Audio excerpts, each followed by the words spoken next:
Fala galerinha! Mais uma aula aí do tio Cris para a gente tirar algumas dúvidas geográficas. Aqui atrás nós podemos notar o mapa do Brasil. Então, automaticamente, nós vamos falar de geografia do Brasil, né? Pessoal, 9 milhões de quilômetros quadrados. Gigantesco, né? Dimensões continentais. Brasil, um país de dimensões continentais. Mas nós temos uma história. Para chegar a 9 milhões de quilômetros quadrados, foi de um dia para o outro? Para chegar a 9 milhões de quilômetros quadrados, pessoal, nós tivemos fatores históricos. Ou seja, nós tivemos aqui, a partir de 22 de abril de 1500, o início desse país de dimensões continentais. Só para lembrar a história um pouquinho, e eu sempre falo para meus alunos que não ocorreu descoberta, né? Eu não posso afirmar para vocês que houve descoberta de algum lugar se há alguém morando naquele determinado local. Então, o termo apropriado é a chegada dos europeus no Brasil aí em 22 de abril de 1500. Então, o nosso território, para chegar a esse tamanho gigantesco que nós temos aí, ele teve alguns fatores. Fatores econômicos, fatores de expansões, anexações, compras. Então, nós podemos identificar que durante quase 5 séculos aí, a expansão territorial do Brasil ela foi ligada principalmente a fatores econômicos. Primeiro fator econômico. Temos 5. 5, ó. 1, 2, 3, 4, 5. Penta. Penta. Lembra só do Brasil. Penta. Primeiro fator econômico. Pau-Brasil. Litoral. Foi a primeira coisa que os portugueses chegaram aqui. Eles ocuparam o litoral, retiraram o pau-brasil. O pau-brasil, como qualquer vegetação, ela em um determinado período entra em decadência, né? Eu não posso tirar o pau-brasil hoje e amanhã vai nascer pau-brasil. Automaticamente, com a decadência do pau-brasil, os portugueses têm a necessidade de outro fator econômico. Posso afirmar para vocês que vai entrar o segundo fator econômico aí, litoral do Nordeste. Qual é o segundo fator econômico? Cana-de-açúcar.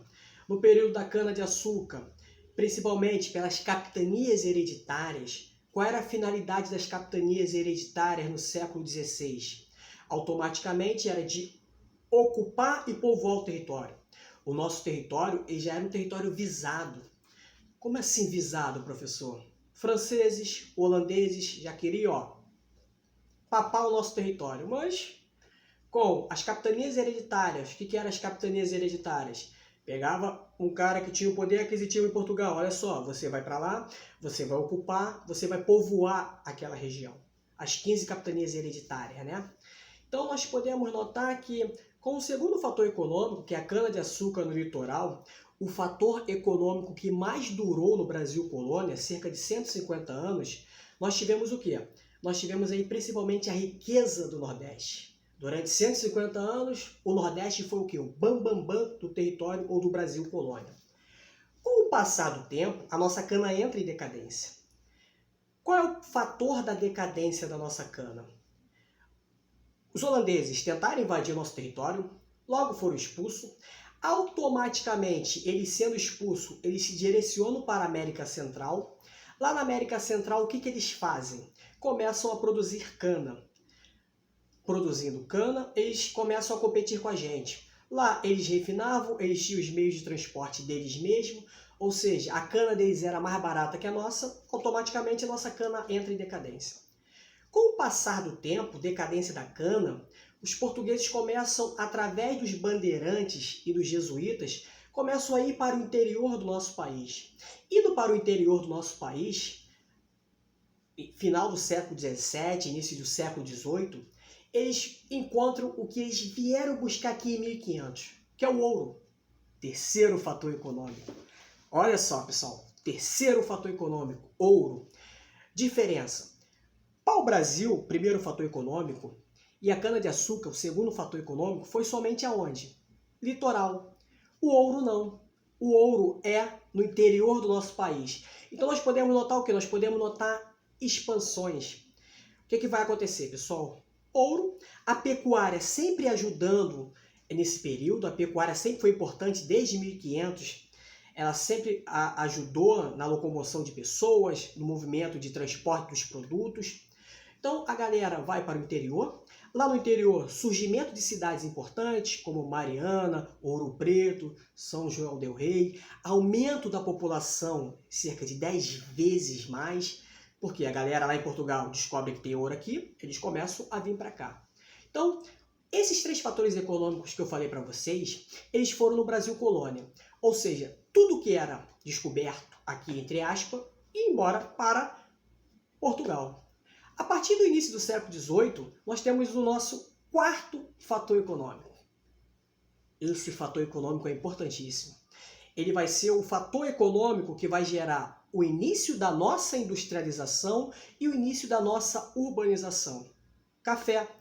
Café, principalmente no Rio de Janeiro e em São Paulo, ele vai gerar vários fatores de transição. Café, Brasil livre, né? Ou seja, tudo que era produzido aqui não ia mais embora para Portugal. O dinheiro do café, ele foi importantíssimo para quê? Ele foi importantíssimo para o início da nossa urbanização, para o início da nossa industrialização. Então nós podemos notar que o 4º fator econômico, aqui na região sudeste, principalmente no Rio de Janeiro e São Paulo, nós teremos o início de 2 fatores importantes do território brasileiro. O início da industrialização e da urbanização. Então, o café no Brasil livre gera esses fatores. O nosso 5º fator econômico já é na região norte, ou seja, final do século XIX, início do século XX. Século XIX, segunda revolução industrial, surgimento da indústria automobilística. Automóvel automaticamente necessita de quê? Pneu para se movimentar. Lá na região norte, os caras descobrem aí, começam a extrair um líquidozinho que sai de uma vegetação que recebe o nome de látex, que automaticamente esse látex gera a borracha. Nosso 5º fator econômico na região norte. Esse fator econômico, ele gerou uma movimentação populacional gigantesca, principalmente dessa regiãozinha aqui, ó, o Nordeste, que tinha entrado em decadência. Se lembra que eu falei para vocês? Durante 150 anos, o Nordeste foi o quê? O Nordeste foi o ápice. A galera lá, deslumbrada, o dinheiro da cana, mas quebrou. Quebrou, automaticamente as pessoas começam a sair do local que está quebrado e vão para buscar outros fatores econômicos. Então nós podemos notar o quê? Que a descoberta aí da borracha, né? Da retirada do látex, gera uma movimentação populacional gigantesca em direção à região norte. Sabemos que a região norte é uma região que, com difícil acesso, vegetação gigantesca, floresta amazônica, né? Baixa densidade demográfica nos dias atuais. O que vai acontecer, pessoal? Quando a galera brasileira eles começam a ir mais para dentro da floresta, eles ultrapassam as nossas fronteiras. Ultrapassando as nossas fronteiras, eles vão entrar em território boliviano. Gera conflito contra o exército boliviano. Automaticamente nós temos um tratado aí, que é o Tratado de Petrópolis. Esse tratado gera o quê? Gera a compra do Acre. Ou seja, o Acre, lá na região norte, ele foi comprado. Porque a galera começa a invadir em busca aí do látex, ultrapassa nossas fronteiras e tem que ter um tratado, que é o Tratado de Petrópolis, para a compra do Acre. Então nós podemos notar, eu posso afirmar para vocês, que a formação territorial do Brasil, ela é demorada. Ela não é de um dia para o outro. Os portugueses chegam aqui em 22 de abril de 1500, em 23 de abril de 1500, o Brasil é desse tamanho?